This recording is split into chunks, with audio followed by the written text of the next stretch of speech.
శ్రీకృష్ణ పరబ్రహ్మణే నమః. శ్రీ గురుభ్యో నమః. శ్రీమద్భాగవత సంగ్రహము, ఏకాదశ స్కందము. అవధూత యొక్క గురువులు. ఒకనాడు యదు మహారాజు సంచరిస్తూ ఉండగా వర్ణాశ్రమ ధర్మాలను, దేహ సంస్కారాలను విడిచి నిశ్చింతగా నిర్లిప్తతతో ఆనందంగా తిరుగుతున్న ఒక దివ్య పురుషుని వంటి అవధూతను దత్తాత్రేయుణ్ణి చూశాడు. రాజు ఆశ్చర్యచకితుడై ఇలా అడిగాడు: ఓ మహాత్మా, మా వంటి సంసారులం ఇంద్రియ భోగాలు, భార్యాపుత్ర గృహ వస్తువాహనాది సంపదలు ఉంటేనే సుఖించగలం అని అనుకుంటాము. కానీ నిన్ను చూస్తుంటే ఇవి ఏవీ లేకపోయినా నీ ముఖవర్చస్సు ఆనందంతో వెలిగిపోతున్నట్టు కనిపిస్తుంది. మేము మా జీవితమంతా అర్థకామాలను పొందడానికే శ్రమించుతాము. నీవు మాత్రము ఏమీ కోరకుండా, ఎలాంటి కర్మ చేయకుండా, సర్వము విడిచి పసివాని వలె, జడుని వలె, జ్ఞాననిధివైన అజ్ఞాని వలె సంచరిస్తున్నావు. ఆనందమే నీ ఆహారమేమో అనిపిస్తుంది. ఇలాంటి అద్భుత స్థితి నీకు ఎలా ప్రాప్తించిందో తెలుసుకోవాలని ఉన్నది. దయచేసి చెప్పవలసిందని ప్రార్థిస్తున్నాను అనగా అవధూత ఇలాగా ప్రారంభించాడు: రాజా, నా బుద్ధి అనేకులైన గురుతుల్యుల నుండి అనేకమైన విషయాలను సేకరించి జ్ఞానాన్ని సంపాదించింది. వాటిని వరుసగా వివరిస్తాను, విను. భూమి నుండి సహిష్ణుత, భూజాతాలైన పర్వతాలు, వృక్షాల నుండి స్థిరత్వము, ఆత్మార్పణము, లోకోపకారపరత్వము, ప్రారబ్ధ కర్మలను తితీక్షతో అనుభవించడం నేర్చుకున్నాను.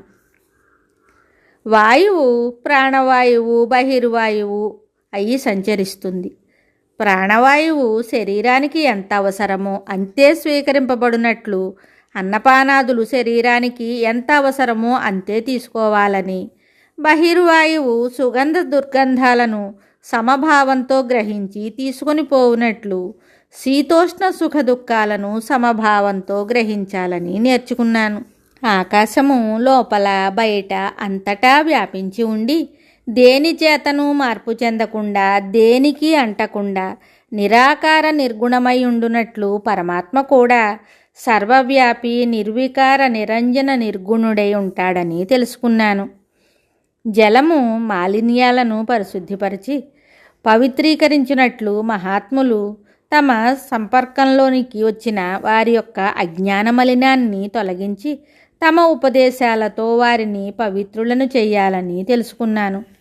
ఇది మంచిది, అది మంచిది కాదు అనే విచక్షణ చూపకుండా అగ్ని అన్నింటినీ ఆరగించేటట్లు యోగి తనకు సంక్రమించే అనుభవాలను సమదృష్టితో స్వీకరించాలి.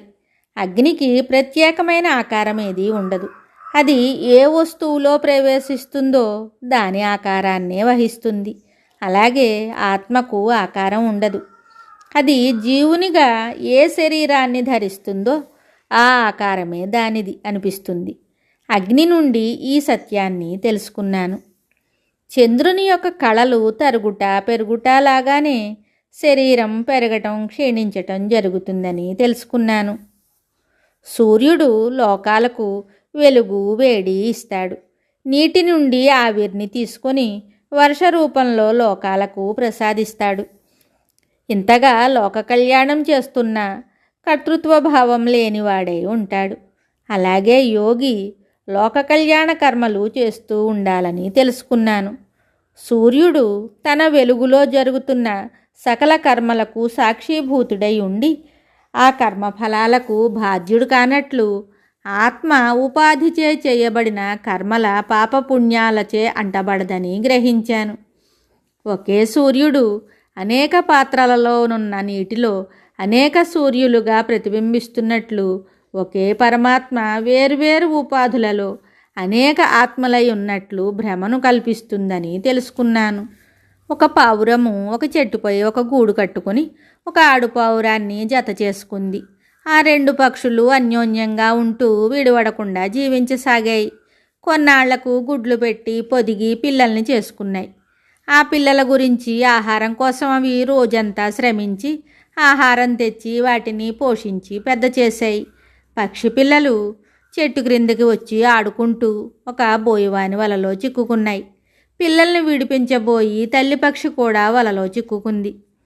మగపావురం వచ్చి గూడు శూన్యంగా ఉండటం చూసి భార్యాబిడ్డల వియోగ బాధను భరించలేక వలలోనున్న పరివారాన్ని చూసి విడిచి వెళ్ళలేక వాటిని విడిపించాలని ప్రయత్నించి తాను కూడా వలలో చిక్కుకుంది. ఇలాగా విలపించింది.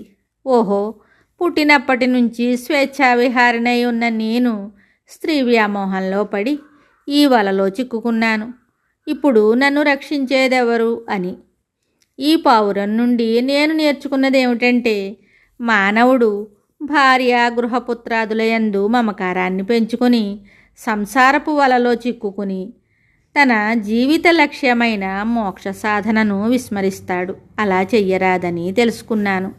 కొండ చిలువ నుండి నేను నేర్చుకున్నది ఏమిటంటే, యోగి ఆహారం గురించి వెతుక్కుంటూ నానాయాతన పడకుండా లభించిన ఆహారం ఎటువంటిదైనా దాని బాగోగుల గురించి విమర్శించకుండా అరగించాలి.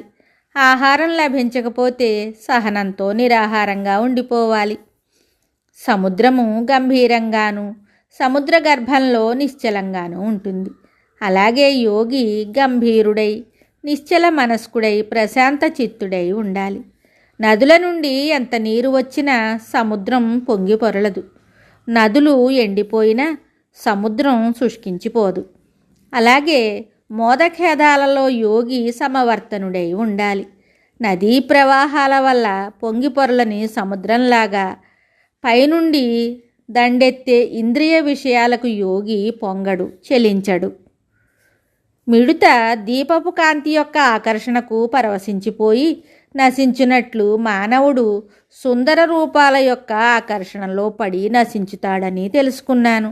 తేనెటీగ నుండి తెలుసుకున్నది ఏమిటంటే, అది పుష్పాల నుండి తేనెను సంగ్రహించి తేనె పట్టులో దాచి దానిని విడిచిపెట్టలేక అందులోనే నశిస్తుంది. కనుక ఆ విధంగా సంగ్రహింపబడి దాచబడినవి పరుల పాలు కావడమే కాకుండా తానే నశిస్తాడని, అందుచేత యోగి ఎప్పటికీ ఏది లభిస్తే దానితోనే కాలం గడపాలి కానీ సంగ్రహించి దాచుకొనరాదు అని తెలుసుకున్నాను. ఏనుగు నుండి నేర్చుకున్న పాఠం ఏమిటంటే, ఏనుగులను పట్టేవారు ఒక పెద్ద గోతిని త్రవ్వి దాని పైన కొమ్మలు పరిచి అక్కడే ఒక ఆడు ఏనుగును ఉంచుతారు. మగ ఏనుగులు వ్యామోహంలో పడి కన్నుగానక గోతిలో పడి పట్టుబడతాయి. లేదా ఆ ఆడు ఏనుగు గురించి అవి పోట్లాడుకొని చంపుకోవటమో గోతిలో పడటమో చేస్తాయి. అన్ని వ్యామోహాల కంటే స్త్రీ వ్యామోహం అత్యంత ప్రమాదకరం కనుక యోగి స్త్రీ యొక్క బొమ్మను కూడా చూడరాదని తెలుసుకున్నాను. తేనె పట్టును తీసేవాని నుండి నేర్చుకున్నదేమిటంటే, సద్వినియోగము చెయ్యక దాచిపెట్టబడిన ధనము తస్కరులను ఆకర్షించి ప్రమాదాన్ని తెచ్చిపెడుతుంది. కనుక సంగ్రహాసక్తిని లోభ ప్రవృత్తిని దరిచేరనివ్వరాదని తెలుసుకున్నాను.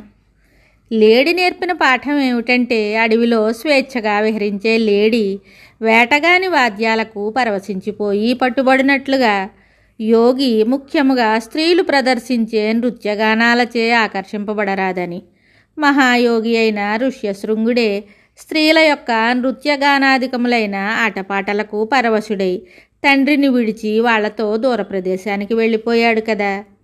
మిగతా కథ తరువాయి భాగంలో తెలుసుకుందాము. శుభం.